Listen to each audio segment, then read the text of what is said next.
इस वीडियो के अंदर हम लोग चित्रा प्रकाशन के कक्षा 12 के गणित का पहला अध्याय के प्रश्नावली 1.2 के सभी क्वेश्चन को हल करेंगे। आशा करेंगे कि हमारे द्वारा बनाए गए वीडियो आप सभी के लिए लाभदायक होंगे। तो चलिए अब वीडियो की शुरुआत करते हैं। प्रश्न नंबर पहला है, समुच्चय ए में ए बी सी डी पर तत्समक संबंध आई ए लिखिए। और दूसरा क्वेश्चन है, ए एक ऐसा संबंध जो सतुल्य परंतु तत्समक संबंध नहीं है। यानी दो एग्जाम्पल हमें यहाँ इस समुच्चय पर बनाने हैं जिसमें एक संबंध ऐसा हो जो तत्समक संबंध हो और दूसरा ऐसा हो जो सतुल्य तो हो लेकिन तत्समक संबंध ना हो। तो सबसे पहले देखिए, पहले में हम लिखते हैं तत्समक संबंध। तत्समक संबंध को आई ए से लिखा जाता है और तत्समक संबंध की परिभाषा हम लोग पिछले वीडियो में देखे हैं। उसके अनुसार इसमें हम ए कामा ए, बी कामा बी, सी कामा सी और डी कामा डी वाले एलिमेंट रहेंगे या क्रमित युग्म रहेंगे। यह संबंध हमारा जो है आर, ये आर हमारा तत्समक संबंध कहलाता है जिसको हम आई ए से प्रदर्शित करते हैं। ये हो गया पहला example.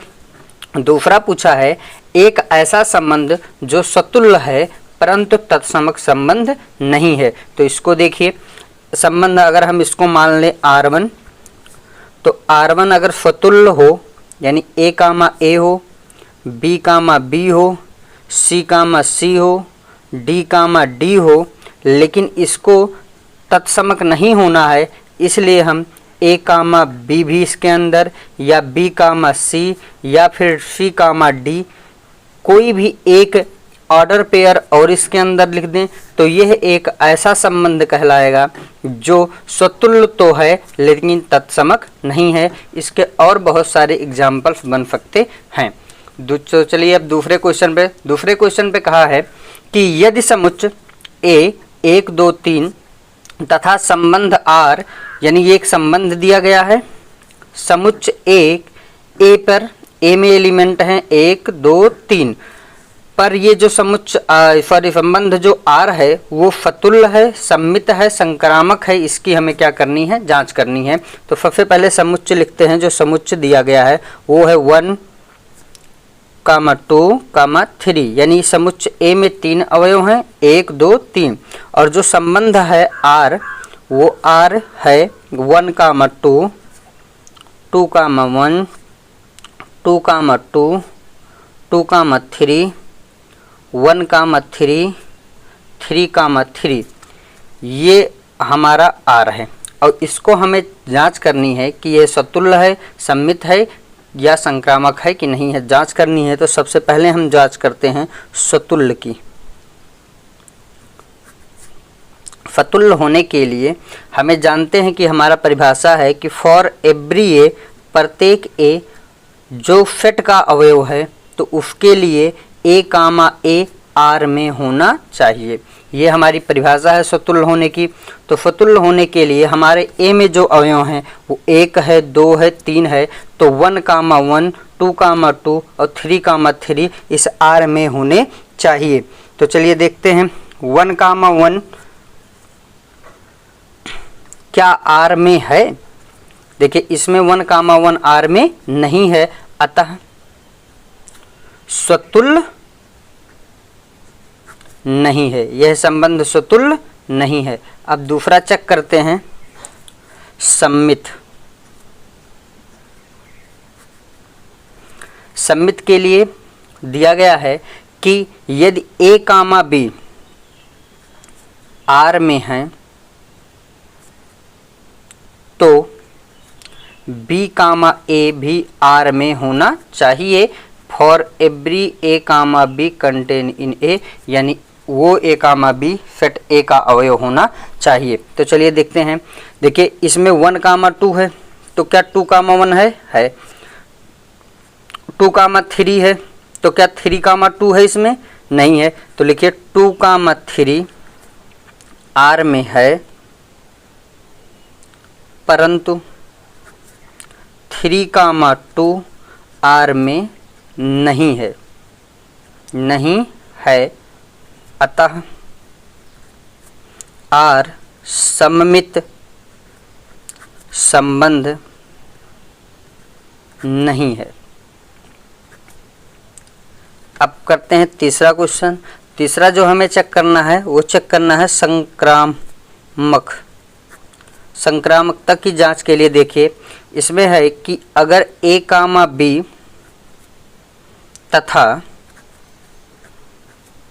B comma C R में है तो ए कामा सी भी आर में होना चाहिए, जबकि ए कामा बी कामा सी सब कहाँ से आए, सेट ए के एलिमेंट हो, सेट ए से आए। तो चलिए चेक करते हैं। इसमें देखिए 1 कामा 2 है और 2 कामा 1 है, तो क्या 1 कामा 1 इसके अंदर है? नहीं है। तो लिखिए 1 कामा 2 तथा 2 कामा 1 आर में है, अतः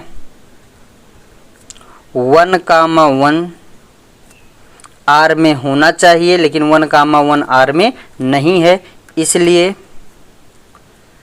आर संक्रामक संबंध नहीं है, संबंध नहीं है।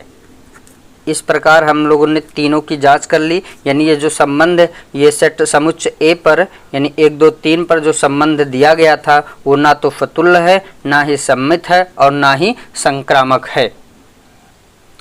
अब चलिए देखते हैं क्वेश्चन नंबर तीसरा और चौथा। क्वेश्चन नंबर तीसरा और चौथा दोनों सेम हैं और इस पर जो हम एग्जाम्पल लिए थे पिछले वीडियो में उसी एग्जाम्पल पर बेस ये क्वेश्चन है। तो ये क्वेश्चन आप लोग करेंगे, हम लोग करते हैं क्वेश्चन नंबर 5वां।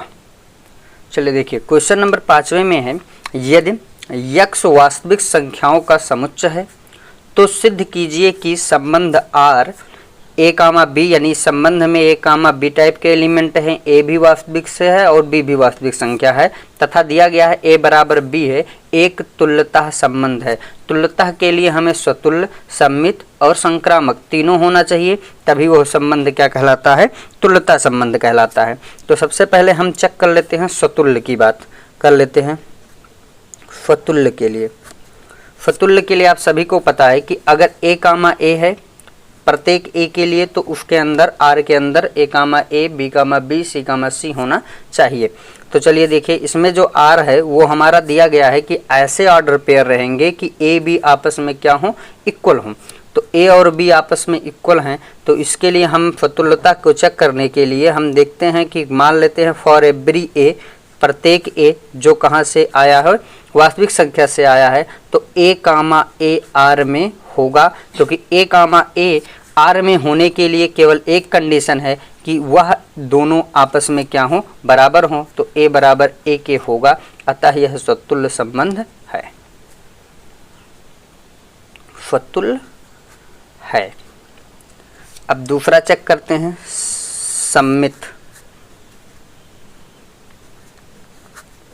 सम्मित के लिए for every A comma B के जो x में हो यानी प्रत्येक ए कामा बी जो किसका अवयव है, वास्तविक संख्याओं का, उसके लिए अगर ए कामा बी आर में है, ए कामा बी आर में है, इसका मतलब ये है कि ए बराबर बी है।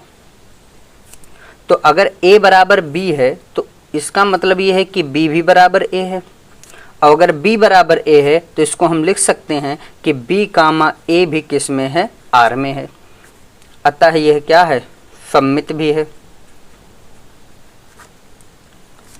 अब तीसरा चेक करते हैं, संक्रामक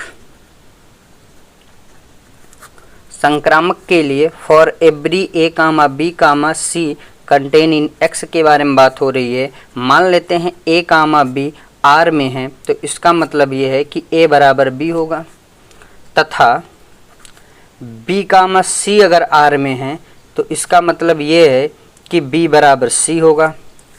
और यदि ए बराबर बी है तथा b बराबर c है तो इसको हम लिख सकते हैं कि a बराबर c होगा, और अगर a बराबर c है तो इसका यह अर्थ है a कामा c भी r में होगा, और यही हमें क्या करना था, सिद्ध करना था, यानी अतः संक्रामक संबंध है। अगर ये संक्रामक है, स्वतुल्य भी है, सम्मित भी है, संक्रामक है, तो लिखेंगे कि संबंध आर तुल्यता संबंध है।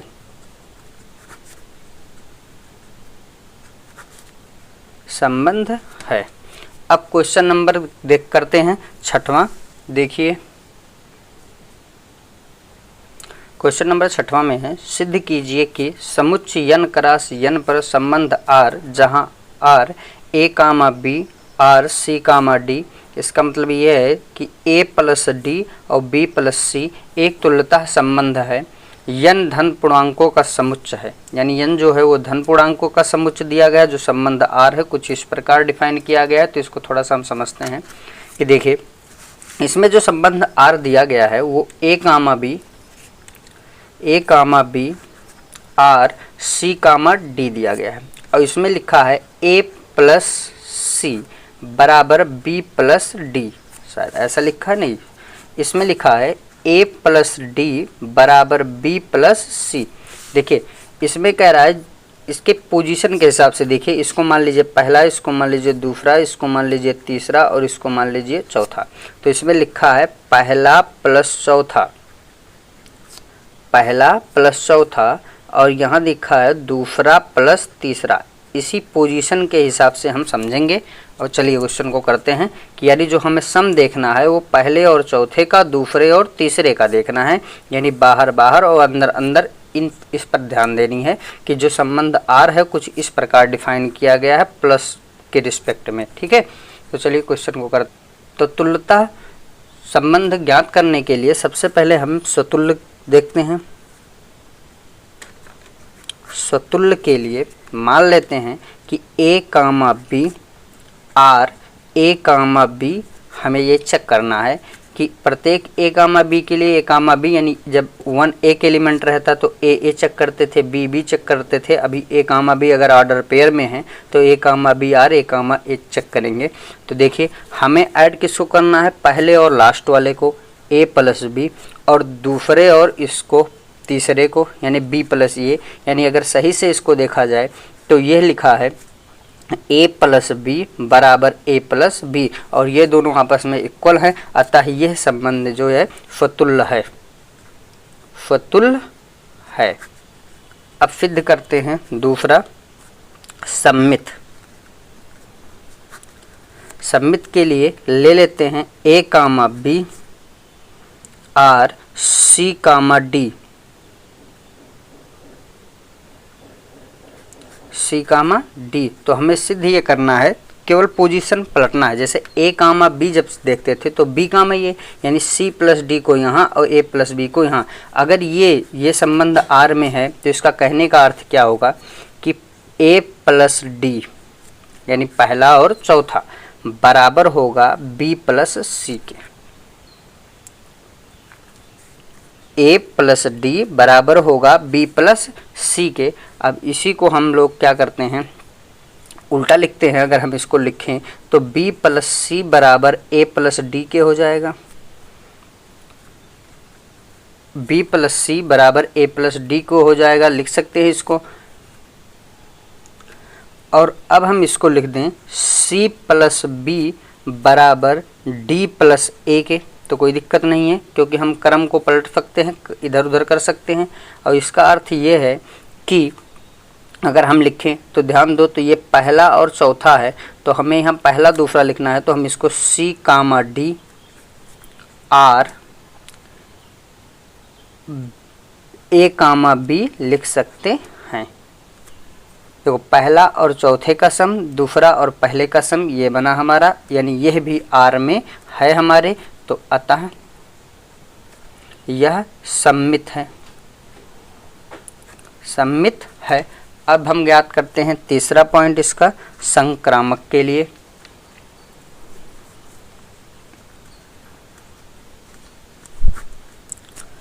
संक्रामक के लिए हम देखेंगे इसमें 3 एलिमेंट को लेकर के, और इस 3 एलिमेंट को हम लेते हैं A comma B R C comma D तथा C comma D R E comma F कि अगर ये आर में है यह भी आर में है तो हमारा ए कामा बी और ई कामा एफ भी आर में होना चाहिए, यही हमें दिखाना है। तो चलिए इसको हम लोग दिखाते हैं। सबसे पहले हम इसके बारे में देखते हैं कि ए कामा बी अगर आर और सी कामा डी में है तो इसका अर्थ यह है कि ए प्लस डी बराबर होगा बी प्लस सी के। अगर ये आर में है तो इसका अर्थ यह है कि सी प्लस एफ बराबर होगा डी प्लस ई के, यानी पहला और चौथा, दूसरा और तीसरा अगर ये दोनों आपस में बराबर हैं, इसके कहने के अनुसार अगर ये दोनों बराबर हैं तो हमें ये दिखाना है कि A comma B R E comma F होगा। तो चलिए देखिए हमें जो रिजल्ट मिला है वो ए प्लस डी बराबर बी प्लस सी तथा सी प्लस एफ बराबर डी प्लस ई है। इन दोनों को क्या करने पर, जोड़ने पर हमें मिलेगा A plus D plus C plus F बराबर B plus C plus D plus E के। हम क्या करेंगे, इसको ए प्लस एफ एक साथ में प्लस डी प्लस सी और यहाँ हो जाएगा बी प्लस ई एक साथ में और प्लस डी प्लस सी एक साथ में। अगर हम इनको एक ब्रैकेट के अंदर रखें तो D plus C D plus C D plus C D plus C cancel हो जाएगा, यानी यहाँ मिलेगा ए प्लस एफ बराबर बी प्लस ई। और ए प्लस एफ बराबर अगर बी प्लस ई है तो इसको हम लिख सकते हैं A comma B R E comma F, और यही हमें क्या करना था, लाना था। यानी अतः यह संक्रामक संबंध है और अगर ये सतुल्य भी है, सम्मित भी है, संक्रामक भी है तो कहेंगे संबंध आर तुल्यता संबंध है, तुल्यता संबंध है। अब बढ़ते हैं हम लोग अगले क्वेश्चन की ओर। 7वां क्वेश्चन है, दिखाइए कि एक समतलीय त्रिभुजों के समुच्चय पर समरूपता एक तुल्यता संबंध है। तो मान लेते हैं कि जो एक समतलीय त्रिभुजों के समुच्चय हैं उनको हम कैपिटल टी से प्रदर्शित कर रहे हैं और जो समरूपता एक तुल्य समरूपता जो संबंध है उसको हम किससे प्रदर्शित कर रहे हैं, आर से। तो हमें ये दिखाना है कि टी में जितने भी त्रिभुज हैं अगर संबंध आर जो है वो समरूपता का है तो यह दिखाना है यह आर जो है टी पर एक क्या है, तुल्यता संबंध है। तो तुल्यता दिखाने के लिए सबसे पहले हम स्वतुल्य की बात करेंगे। स्वतुल्य के लिए मान लेते हैं कोई ए है, for every A contain in T, प्रत्येक ऐसे त्रिभुज जो टी में हैं अगर वो आर में रहेंगे, कब रहेंगे, जब ए कामा ए कंटेन इन आर। कब आर में होगा, जब ए का क्या हो, समरूप हो, यानी कोई भी त्रिभुज स्वयं का समरूप होता है। तो अतः ए कामा ए आर में होगा, इसलिए यह स्वतुल्य संबंध है।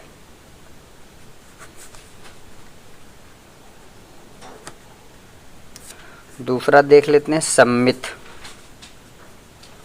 सम्मित के लिए हम बात कर लें कि ए कामा बी अगर आर में है तो इसका सीधा सा मतलब ये है कि ए बी के समरूप है, समरूप है। यानी अगर ए बी के समरूप है तो इसको हम बी ए के समरूप है ये भी बात कह सकते हैं। अगर ये बात कह सकते हैं तो इसका अर्थ ये है कि बी कामा ए भी किस में है, आर में। अतः यह सम्मित भी है, सम्मित है। तीसरा है संक्रामक। संक्रामक के लिए अगर हम बात कर लें कि ए कामा बी अगर आर में है तथा बी कामा सी भी आर में है तो ए कामा बी का अर्थ ये है कि ए बी के समरूप है और बी सी की बात करें तो बी जो है सी के समरूप है, बी सी के समरूप है। इसका यह मतलब है ए सी के समरूप है,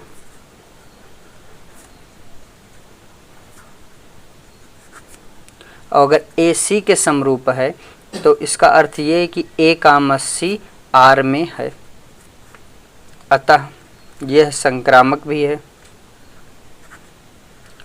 और ये संबंध स्वतुल्य सममित संक्रामक तीनों है, अतः इसलिए जो संबंध आर है वो कैसा है, एक तुल्यता संबंध है। तो चलिए अब अगले क्वेश्चन पर। अगला क्वेश्चन यानी क्वेश्चन नंबर 8वां है कि माना आई सभी पूर्णांकों का समुच्चय है, यानी आई जो है वो सभी पूर्णांकों का समुच्चय है तथा आई पर संबंध आर निम्नवत परिभाषित किया गया है कि आर में ए कामा बी यानी ए और बी सभी आई से होने चाहिए तथा ए माइनस बी समपूर्णांक हो। समपूर्णांक मतलब 0, 2, 4, 6 ऐसे होने चाहिए। तो सिद्ध कीजिए आर एक स्वतुल्य तथा सममित है। ध्यान दीजिएगा, इसमें केवल स्वतुल्य और सममित पूछा गया है, संक्रामक की कोई बात नहीं की गई है। और आर में वही सारी order pair A comma B के रहेंगे। ए कामा बी सब पूर्णांक से ही आने चाहिए जिनका जो है अंतर यानी घटाना जो है समपूर्णांक हो। तो सबसे पहले हम स्वतुल्य की बात कर लें। स्वतुल्य के लिए हमें बात ज्ञात करनी होगी सभी ए की जो आई से हों। तो ए कामा ए को आर में होने के लिए ये देखना पड़ेगा कि ए माइनस ए पूर्णांक है कि नहीं है। तो ए में से ए निकालेंगे तो शून्य बचेगा और शून्य एक पूर्णांक है, तो अतः इसलिए यह स्वतुल्य है, स्वतुल्य है। अब बात करते हैं सममित पर। सममित के लिए हम देख लें कि ए कामा बी आर में है, तो इसका अर्थ ये है कि ए माइनस बी का मान पूर्णांक होगा, पूर्णांक है। इसका अर्थ यही है क्योंकि ए कामा बी आर में यानी वही ऑर्डर पे आर में हो सकते हैं जिनका लेस क्या होना चाहिए, अंतर क्या होना चाहिए, पूर्णांक होना चाहिए। अगर हम इसको उल्टा लिखें कि बी माइनस ए भी पूर्णांक है कि नहीं, तो यह पूर्णांक जरूर होगा क्योंकि बहुत हो सकता है। तो इसके प्रतीक में अगर a माइनस बी का अंतर अगर पूर्णांक है तो यह भी पूर्णांक ही आएगा। बस अगर अंतर पड़ सकता है तो धनात्मक और ऋणात्मक होने का, लेकिन यहाँ धनात्मक और ऋणात्मक की कोई बात नहीं की गई है। तो अगर ये पूर्णांक है तो यह भी पूर्णांक होगा। अगर यह पूर्णांक है तो इसको हम लिख सकते हैं कि बी कामा ए भी आर में है, अतः यह सममित भी है, सममित है। यानी जो संबंध आर दिया गया है पूर्णांक पर परिभाषित किया गया है वह स्वतुल्य और सममित दोनों है और यही दोनों हमें सिद्ध करना था। तो चलिए अब बढ़ते हैं अगले क्वेश्चन की ओर। क्वेश्चन नंबर 9 है, दिखाइए कि धन पूर्णांकों के समुच्चय पर विभाज्यता संबंध स्वतुल्य तथा संक्रामक है परंतु सममित नहीं है। अब देखिए कहना है कि धन पूर्णांकों का समुच्चय है, यानी अगर हम सभी पॉजिटिव पूर्णांक की बात करें तो जो संबंध आर है वो आर हमारा कुछ इस प्रकार का होगा कि इसमें वही ऑर्डर पेयर रहेंगे जिसमें ए और बी दो के दोनों धनात्मक पूर्णांक से आने चाहिए तथा ए विभाज्य है बी से, बी से। ये चीज़ हमने बात की है। अगर ये धनात्मक पूर्णांक ना समझ करके अगर इसको यन लिख लें तो और अच्छी बात रहेगी क्योंकि नेचुरल नंबर भी धनात्मक पूर्णांक ही कहा जाएगा। तो यहाँ से बात करेंगे तो ठीक रहेगा कि ये जो संबंध आर है वो इसमें ए कामा डी बी टाइप के रहेंगे। ए और बी सब नेचुरल नंबर के होने चाहिए तथा ए जो है ए विभाज्य है किससे, बी से। यानी जो पहले रहेगा वो दूसरे वाले से क्या रहेगा, विभाज्य होना चाहिए। वही ऑर्डर पेयर इसके अंदर रह सकते हैं। और हमें ये दिखाना है कि यह स्वतुल्य है, संक्रामक है परंतु सममित नहीं है। तो सबसे पहले हम स्वतुल्य देखते हैं। स्वतुल्य के लिए अगर हम for every A contain in an के लिए बात करें कि यानी प्रत्येक नेचुरल नंबर की बात करते हैं तो ए कामा ए आर में होना चाहिए। और ए कामा ए आर में तभी होगा जब ये ए इस ए से क्या हो, विभाज्य हो। तो कोई भी पूर्णांक स्वयं से विभाज्य होता है, अतः यह स्वतुल्य है, स्वतुल्य है, स्वयं से विभाज्य होता है। यानी अगर 2 हम लेंगे तो 2 से विभाज्य होगा। 3 लेंगे तो 3 3 से विभाज्य होगा, 4 लेंगे तो 4 4 से विभाजित होगा, अतः यह सतुल्य संबंध है। दूसरा हम देखते हैं सम्मित के लिए। सम्मित में हम क्या काम करेंगे कि ले लेते हैं A, B, अगर A, B अगर R में है तो इसका अर्थ है A B से विभाज्य है। तो क्या B A से विभाज्य होगा? B, A R में है तो इसका अर्थ है कि B भी A से विभाज्य है। यह जरूरी नहीं है कि ये B से विभाज्य हो। जैसे एक एग्जांपल ले लेते हैं कि 2, 4, तो 2, 4 R में रहेगा, क्योंकि देखो ये 4, 2 ले लो, क्या ले लो 4, 2, तो देखो 4 जो है 2 से विभाजित है, क्योंकि 4 में अगर हम 2 से भाग देंगे तो 2 दूनी 4, लेकिन अगर हम इसको पलट दें 2, 4 कर लें तो 2 जो है 4 से विभाजित नहीं है, कि है विभाजित नहीं है, इसलिए यह संबंध सम्मित नहीं है। अब तीसरा देख लेते हैं, बात कर लेते हैं संक्रामक की। संक्रामक के लिए अगर हम बात करें for every A, B, C contain in N के लिए कि A, B R में है, मतलब A B से विभाज्य है, तथा B, C R में है, तो इसका मतलब क्या है B C से विभाज्य है। देखो A अगर B से विभाज्य है और B अगर C से विभाज्य है, तो कहने का अर्थ यह है कि इसका अर्थ यह है कि A C से विभाज्य होगा, क्योंकि इसका जो गुणनखंड है, इसका गुणनखंड है उभयनिष्ठ हो जाएगा, उभयनिष्ठ होगा तभी वो विभाजित करता है। तो यानी A जो है C से भी विभाजित होगा। तो इसका अर्थ ये है कि A, C R में है, और हमें ये सिद्ध करना था कि A, B अगर R में है, B, C अगर R में है, तो A, C भी R में होगा, और यह सत्य है, इसलिए यह संक्रामक संबंध है। तो हमें यह दिखाना था कि यह सतुल्य है, संक्रामक है, परंतु सम्मित नहीं है। तो पता चल गया यह सतुल्य तो है, संक्रामक भी है, लेकिन यह सम्मित संबंध नहीं है। तो अब चलते हैं अगले क्वेश्चन की ओर। क्वेश्चन नंबर 10वां है, दिखाइए कि धन पूर्णांकों के समुच्चय पर संबंध गुणनखंड सतुल्य तथा संक्रामक है परंतु सम्मित नहीं है। यानी जो संबंध R दिया गया है धन पूर्णांकों पर, उसमें कहा गया है कि A, B टाइप के एलिमेंट रहेंगे। A गुणनखंड है किसका? B का। फॉर एवरी A, B कहाँ से आए? नेचुरल नंबर से आए, अगर धनात्मक पूर्णांक की बात की गई है तो। ठीक है, तो हमें दिखाना है, सबसे पहले हम बात करते हैं चलिए स्वतुल्य पर। फतुल्य के लिए हम for every A contain in N की बात करेंगे कि अगर A, A को R में होना है तो A का गुणनखंड है, और यह जो कि पूर्णतः सत्य है कि कोई भी अगर अंक 2 का गुणनखंड होता है, 3 का गुणनखंड होता है, तो स्वतः का गुणनखंड है, इसीलिए यह क्या है? स्वतुल्य है। अब B की बात करते हैं। B में हम लेते हैं सम्मित के लिए इस बार हम एग्जाम्पल्स को देखेंगे, क्योंकि हमें ये देखना है कि यह सम्मित नहीं है।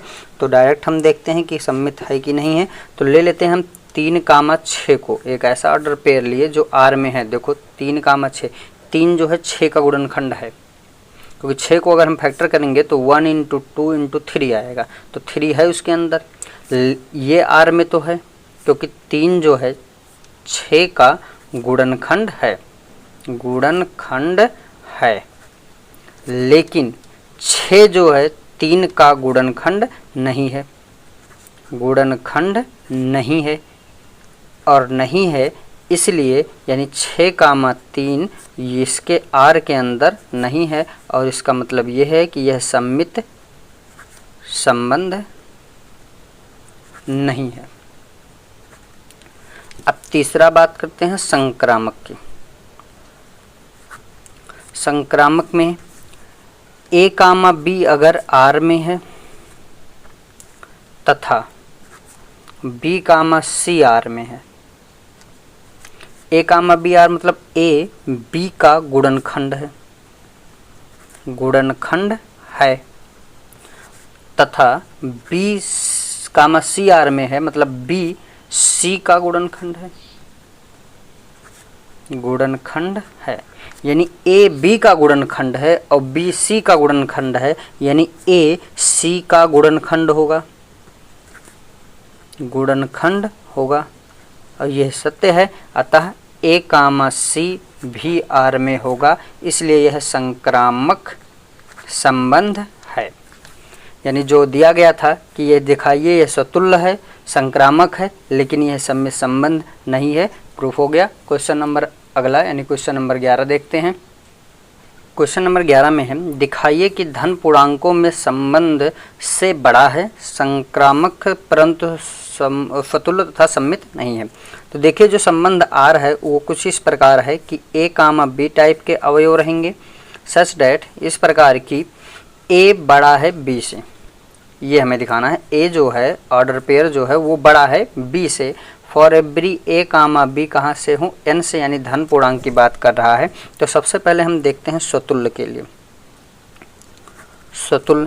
स्वतुल्य में हमें दिखाना क्या है, संक्रामक है परंतु स्वतुल्य और सम्मित नहीं है। स्वतुल्य में हम फॉर एवरी ए के बारे में बात कर लें तो ए कामा ए तभी आर में होगा जब ए बड़ा हो ए से। और क्या कोई अंक खुद से बड़ा हो सकता है? नहीं हो सकता, यानी ए से बड़ा नहीं हो सकता, यानी ए कामा ए आर में नहीं है, अतः यह स्वतुल्य नहीं है, स्वतुल्य नहीं है। दूसरा है सममित। सम्मित में अगर हम ये कह दें कि ए कामा बी आर में है तो इसका सीधा सा मतलब है ए बड़ा है बी के। और अगर बी कामा ए को आर में होने के लिए बी को भी बड़ा होना चाहिए ए से। तो अगर ए बड़ा है बी से तो बी क्या बड़ा हो पाएगा ए से? नहीं हो पाएगा, इसलिए यह भी आर में नहीं है, यानी यह भी सम्मित संबंध नहीं है। अब तीसरा है इसमें संक्रामक। तो संक्रामक के लिए देखते हैं। संक्रामक में हम ले लेते हैं कि ए कामा बी आर में है तथा बी कामा सी भी आर में है। ए कामा बी आर में तब होगा जब ए बड़ा होगा बी से, तथा बी कामा सी अगर आर में तब होगा जब बी बड़ा होगा सी से। यानी ए जो है बी से भी बड़ा है और बी जो है सी से बड़ा है, तो यानी ए सी से भी बड़ा होगा। यानी बी से ये छोटा है और बी से ए बड़ा है, तो ए जो है सी से भी बड़ा होगा। इसका मतलब ये है कि ए कामा सी भी किस में है? आर में है, यानी यह संक्रामक संबंध है, संबंध है। और यही हमें क्या करना था, प्रूव करना था। अब अगले क्वेश्चन पर चलते हैं। क्वेश्चन नंबर 12 है दिखाइए कि पूर्णांकों के समुच्चय आई पर संबंध आर जहां ए और बी विषम संख्याएं हैं, सम्मित तथा संक्रामक परंतु स्वतुल्य नहीं है। यानी जो हमारा संबंध आर है उसमें ए कामा बी टाइप के एलिमेंट हैं, सच डेट ए एवं बी क्या हैं? विषम हैं, विषम संख्याएं हैं। फॉर एवरी ए बी कहाँ से हो? पूर्णांकों के समुच्चय आई पर, यानी आई से लिए गए हों। ठीक है, तो चलिए देखते हैं। सबसे पहले हम देखते हैं स्वतुल्य। और स्वतुल्य आपको पता है कि नहीं सिद्ध करना है, तो सही सिद्ध करने के लिए हम अगर एग्जाम्पल ले लें तो थोड़ा क्लियर हो जाएंगे। तो एग्जाम्पल लेते हैं, तो मान लो हम 2 लिए, तो 2 कामा 2 देखते हैं क्या आर में है। 2 कामा 2 आर में नहीं होगा क्योंकि 2 क्या है? सम संख्या है। और हमें वही आर्डर पेयर्स के अंदर रख सकते हैं जो कि ए और बी दोनों क्या हों? विषम संख्याएं हों, अतः यह स्वतुल्य नहीं है। दूसरा देखते हैं हम सममित। सम्मित के लिए हम कर लेते हैं कि ए कामा बी अगर आर में है तो इसका यह मतलब है ए योम बी विषम है, विषम संख्या है। तो क्या इसको हम बी योम ए विषम संख्या होगा कि नहीं होगा? सम और विषम होने के लिए हमें ऑर्डर पर कोई भी प्रभाव, ऑर्डर इधर उधर करने से सम और विषम होने पर कोई भी प्रभाव नहीं पड़ेगा, यानी हम कहेंगे बी कामा ए आर में है। अतः ये सम्मित संबंध है, संबंध है। अब तीसरा देख लेते हैं संक्रामक। संक्रामक के लिए लिख लेते हैं ए कामा बी अगर आर में है तथा बी कामा सी आर में है। ए कामा बी आर में तब होगा जब ए बी दो के दोनों क्या हों? विषम हैं, विषम हैं। ए तथा बी दोनों क्या हैं? विषम हैं। तथा बी योम सी भी क्या होंगे? विषम हैं। तो बताओ ए योम बी अगर विषम है और बी योम सी भी विषम है तो क्या ए योम सी विषम होंगे कि नहीं होंगे? विषम होंगे। और विषम होंगे तो ए कामा सी आर में होगा, और आर में होगा तो इसका मतलब ये है कि यह संक्रामक संबंध है। अब क्वेश्चन नंबर हम अगला देखते हैं। क्वेश्चन नंबर 13 में है वास्तविक संख्याओं के समुच्चय आर पर परिभाषित निम्नलिखित संबंधों में सतुलता, सम्मितता और संक्रामकता की जांच कीजिए। इसमें पहला संबंध दिया गया है A R B, A minus B और A minus 5b equal to 0, यानी इस आर में वही ऑर्डर पेयर रह पाएंगे जो इस इक्वेशन पर रखने पर इनकी वैल्यू क्या रख दें? 0 दे दें। यही संबंध को सेटिस्फाई करेंगे। तो सबसे पहले हम एक वाले पार्ट को हल करते हैं।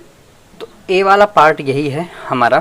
तो चलिए सबसे पहले हम हल करते हैं फतुल्य होने की। फतुल्य की सतुल्य में अगर हम बात करेंगे तो फॉर एवरी ए के लिए बात करेंगे जो ए हमारा कहाँ से रहेगा? यन से रहेगा।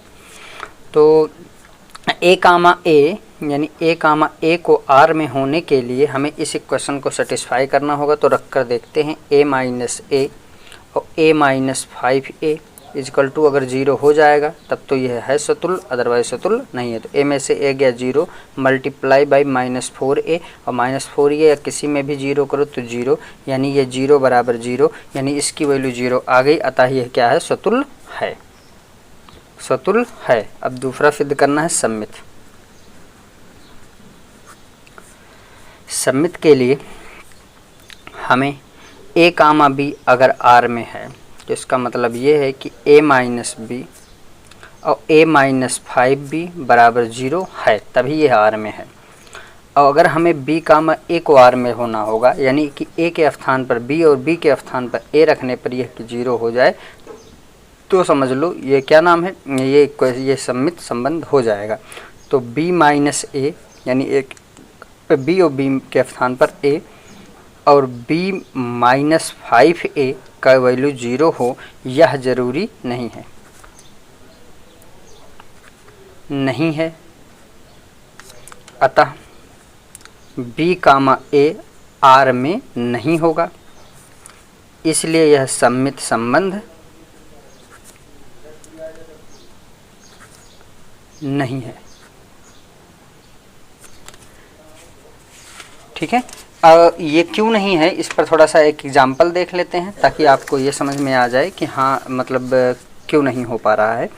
जैसे अगर हम ले लें ए के स्थान पर 5 ले लें, ए के स्थान पर 5 और बी के स्थान पर 1 ले लें, तो हमारा है ए माइनस बी और है ए माइनस 5b की वैल्यू 0। तो ए के स्थान पर अगर हम 5 लेते हैं तो 5 माइनस 1 यहाँ मिलेगा और यहाँ 5 माइनस 5, तो ये हो जाएगा हमारा 5 में से 5 गया 0 और गुणे 4, तो बराबर ये 0। लेकिन अगर हम पलटेंगे कि a को b और b को a मान लें तब कैसा सिचुएशन होगा, यानी a को b तो b माइनस a को b मानने पर और b माइनस 5a की वैल्यू भी 0 होनी चाहिए। तो रखो बी के स्थान पर 1 - 5 और बी के स्थान पर हो जाएगा 1 - 5 × 5 = 0। ये मिलेगा -4 और ये मिलेगा 5 × 25 में से 1 गया -24। क्या यह 0 हो रहा है? यह 0 नहीं हो रहा है। यानी a - b पर a अगर 5 और 4 लेने पर तो ये 0 हो जा रहा है, लेकिन पलटने पर यानी a, b पर तो हो रहा है, लेकिन b, a पर यह 0 नहीं हो रहा है। अतः यह सम्मित संबंध नहीं है। तो ये एग्जाम्पल से भी क्लियर हो गया। अब चलते हैं, हम करते हैं। तो तीसरा पार्ट है हमारा संक्रामक। संक्रामक के लिए हम देखेंगे तो हमें लिखना है a, b अगर R में है तथा b, c भी R में है। यानी a, b R में तब होगा जब a - b कोष्टक में a - 5b = 0 तथा b, c तब होगा जब b - c कोष्टक में b - 5c की वैल्यू क्या हो? 0 हो। तो हमें a, c के लिए देखना होगा। यानी a, c के लिए यानी a, c को a, c अगर R में है तो इसका मतलब ये है कि a - c और a - 5c की वैल्यू भी 0 हो। तो यह ज़रूरी नहीं है, यह ज़रूरी नहीं है। अतः यह संक्रामक संबंध नहीं है। एग्जाम्पल आप लोग देखिएगा। तो यानी पहला ये हो गया। अब हम सिद्ध करते हैं कि दूसरा जो हमारा है 13 का दूसरा वाला पार्ट, दूसरे वाले पार्ट में क्या कह रहा है कि ARB एग्जाम्पलाइज डेट a - b <4। यानी a - b का मॉड हमेशा क्या हो? 4 से छोटा हो। इस पर भी हमें स्वतुल्य संक्रामक और समता की जांच करनी है। तो सबसे पहले हम जांच करते हैं स्वतुल्य की। स्वतुल्य होने के लिए हम फॉर एवरी ए के बारे में बात करेंगे। तो फॉर एवरी ए को यानी a, a को R में होने के लिए हमें ये दिखाना होगा a हमेशा 4 से छोटा है। a - a की वैल्यू 0 आती है। 0 ऑलवेज 4 से क्या है? छोटा है। इसलिए यह स्वतुल्य है, स्वतुल्य है। दूसरा हम बात करेंगे सम्मित। सम्मित के लिए अगर हम बात करते हैं तो सम्मित में हम ले लेते हैं a, b R में है। a, b R में है तो इसका सीधा सा कहने का मतलब है a - b का मॉड 4 से क्या है? छोटा है। अब अगर मॉड है तो क्या हम b - a इसको लिख सकते हैं? लिख सकते हैं। तो इसको हम b - a भी लिख सकते हैं। तो यह भी 4 से क्या होगा? छोटा होगा, क्योंकि मार लगाने से अंदर ऑर्डर में चेंज करने पर मान में कोई भी परिवर्तन नहीं होता है। यानी इसका अर्थ यह है कि b - a भी R में है, यानी यह सम्मित संबंध भी है। अब तीसरा है, बात करते हैं संक्रामक। संक्रामक के लिए देखिए, संक्रामक के लिए देखते हैं कि क्या यह ज़रूरी है कि नहीं ज़रूरी है। तीनों के लिए देखते हैं कि a, b अगर R में है तथा b, c भी किस में है? R में है। तो इसका ये मतलब है a - b <4 तथा b - c का मॉड भी <4। ये कह रहा है तो हमें ये दिखाना है कि a - c भी <4 होगा, लेकिन यह ज़रूरी नहीं है। अतः यह संक्रामक संबंध ज़रूरी नहीं है। अतः यह संक्रामक संबंध नहीं है, संबंध नहीं है। अब क्यों नहीं ज़रूरी है, इसके लिए आपको हम एग्जाम्पल्स के तौर पे हम बता देते हैं कि a की वैल्यू -3, b की वैल्यू 0 तथा c की वैल्यू 3 रख करके आप लोग चेक कर लीजिएगा कि यह ज़रूरी नहीं होगा। ऐसे हम बता देते हैं a के स्थान पर अगर हम यहाँ -3 और b के स्थान पर अगर हम यहाँ 0 लेंगे तो a-3 तो ये केवल 3 बचेगा, 3 तो छोटा हो जाएगा 4 से, और यहाँ हम अगर लिख रहे हैं 0 और इसके स्थान पर 3 तो ये भी 3 छोटा हो जाएगा, और 3 में से 3 जब कर लेंगे a-3 3 कर लेंगे तो यह 4 से छोटा नहीं होगा। इसीलिए हमें क्या काम करते हैं कि इसको चेक कर लेंगे एक बार।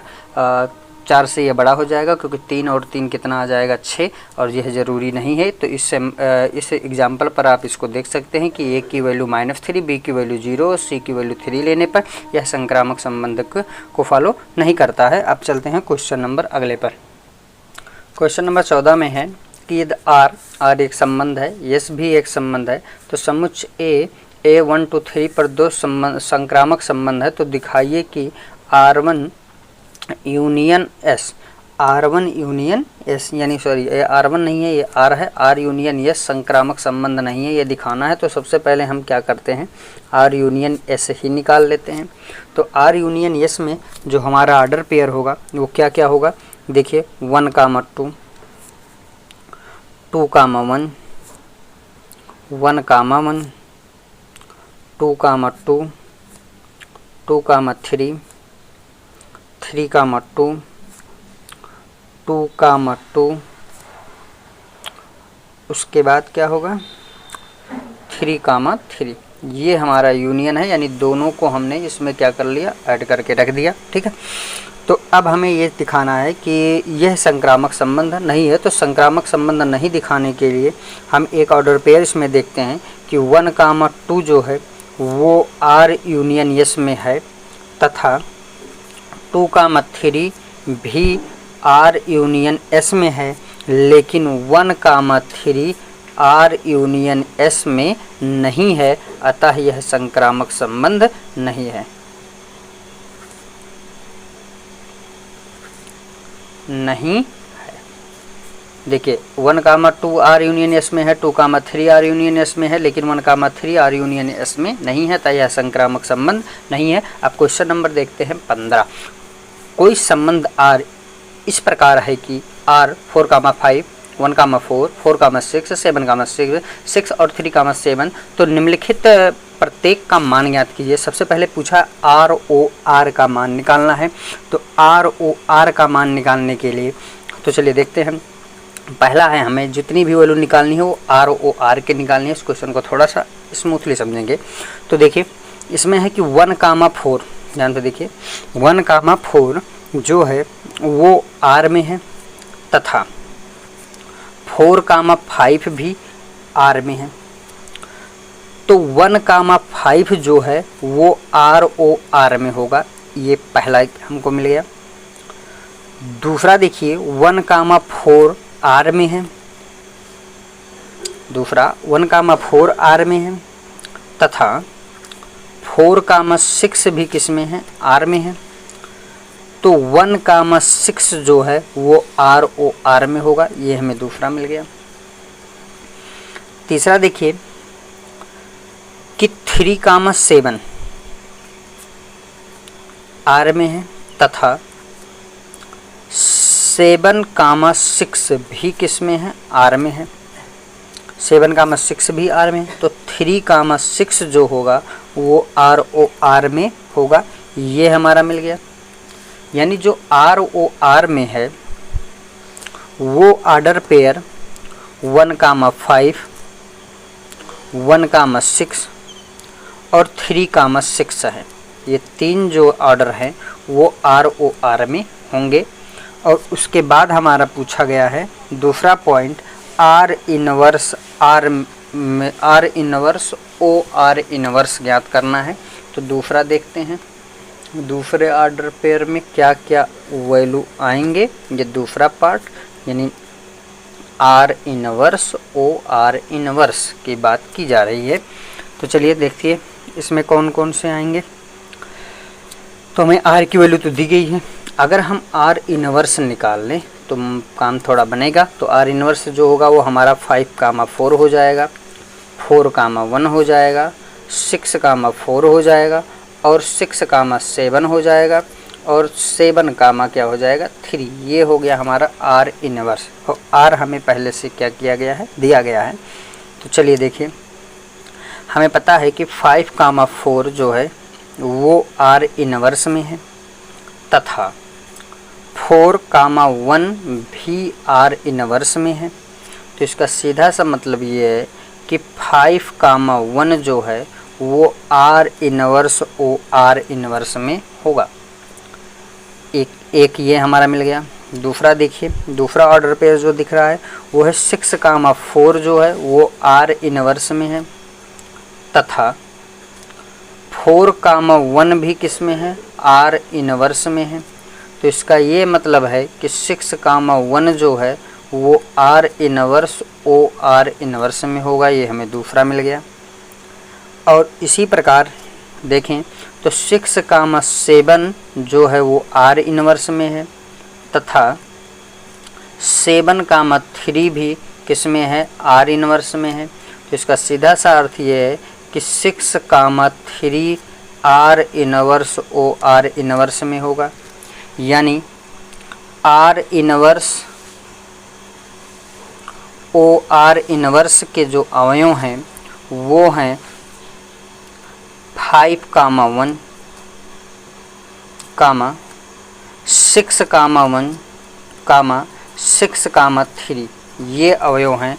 और अगर हमें इसको डायरेक्ट निकालना चाह रहे थे तो हम इसको R वो R की वैल्यू हम लाए थे, इन्वर्स की वैल्यू इसी को पलट करके हम यही वैल्यू डायरेक्ट भी लिख सकते थे। अब इसका पार्ट नंबर तीसरा देखते हैं। चलिए देखिए, R इन्वर्स ओ R कह रहा है। तो देखिए इसमें हमें पता है 4,5 जो है वो R में है तथा 5,4 R इनवर्स में है। तो 4,4 जो है वो R इनवर्स ओ R में होगा। एक पहला हो गया। दूसरा हम बात कर लें 1,4 जो है वो R में है तथा 4,1 भी किस में है, R इनवर्स में है। तो इसका मतलब है 1,1 भी R इनवर्स ओ R में होगा। ये दूसरा मिल गया। तीसरा क्या है, 4,6 किस में है, R में है तथा 6,4 R इनवर्स में है। तो इसका अर्थ यह है कि 4,4 किस में होगा, R इनवर्स ओ R में होगा।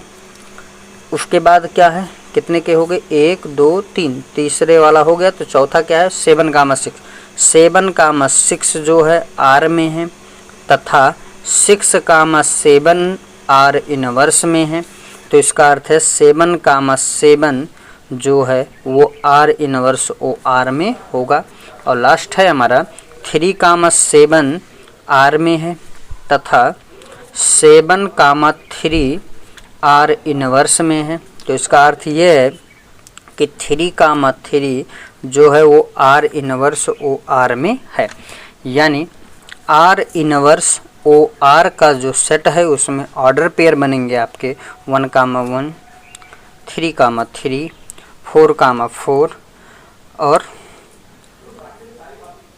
4,7, 7,4 और 7,7 कुछ इस प्रकार के, है ना। इसी प्रकार सभी R इनवर्स ओ R में ये वैल्यू आ जाएंगे। अब बात करते हैं कि डी वाले ऑप्शन की। ये सी वाला ऑप्शन हो गया हमारा क्लियर। अब हम बात करते हैं ऑप्शन नंबर डी की। ऑप्शन नंबर डी में हमें पूछा है R इनवर्स ओ R का होल इनवर्स, यही पूछा है। तो इसको हमने एक रिजल्ट देखा था जो बेसिक वाला वीडियो है उसमें हम इसको इनवर्स को जब निकालते हैं तो R इनवर्स ये हो जाएगा, O R इनवर्स का इनवर्स हो जाएगा।